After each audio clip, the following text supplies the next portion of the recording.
The prevailing belief is that competition is good for everyone, that being competitive is human nature. But is it human nature or is it learned behavior? Alfie Kohn, in No Contest, The Case Against Competition, cites studies showing that given a choice, most preschoolers prefer cooperative activities to competitive ones.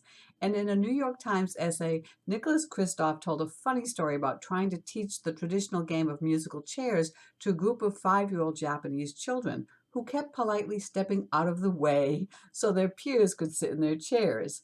Surely this makes a strong case for the argument that competition is learned behavior. Cohn tells us that competition leads to antisocial behavior.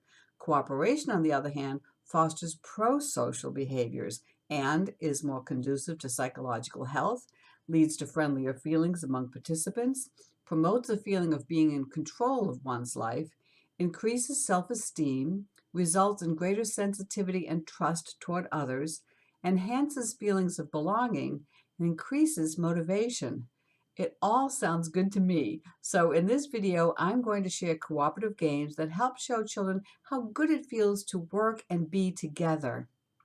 A simple introductory cooperative activity is monkey see, monkey do, sometimes known as the mirror game.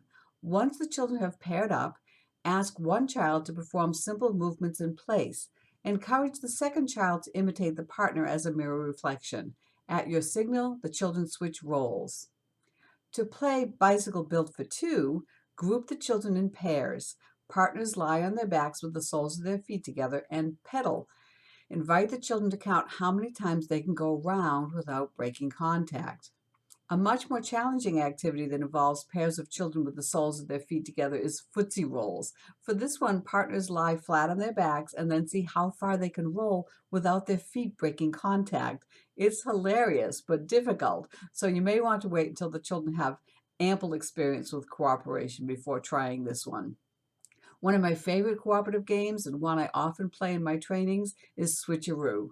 Designate an area of the room, preferably in the middle, to be lost and found, and explain to children that if they can't find a partner quickly enough, they should go to lost and found.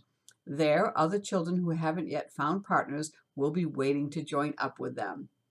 Begin the game with partners standing back to back. When you call out the name of a body part or parts, the children turn to face each other, briefly connect those parts, and then return to their back-to-back position.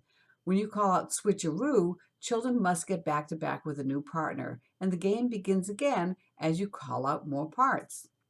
Possible connections include the following: hands, elbows, wrists, big toes, right or left shoulders, right or left ankles, knees, feet, thumbs, pointer or other fingers, right or left hips, noses, very gently.